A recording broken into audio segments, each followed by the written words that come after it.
Hello guys, welcome back with me again in this channel. On today's tutorial, I'm gonna show you how to make shake and fade out effects in CapCut.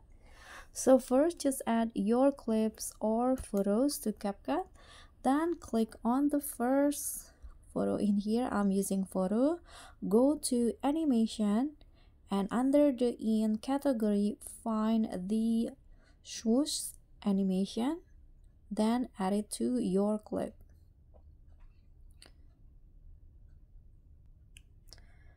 Okay, this one, adjust it on for only 0.2 seconds and apply it to all of your clips or photos.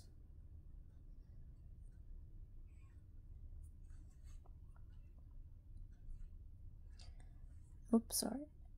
Okay, after that, add the fade out.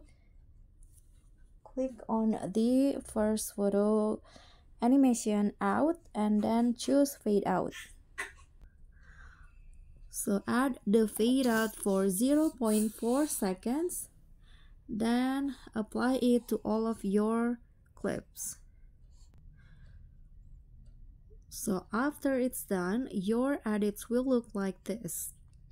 So that's all from me. Thank you so much for watching. Don't forget to like, comment, and subscribe, and also click on thanks. Bye.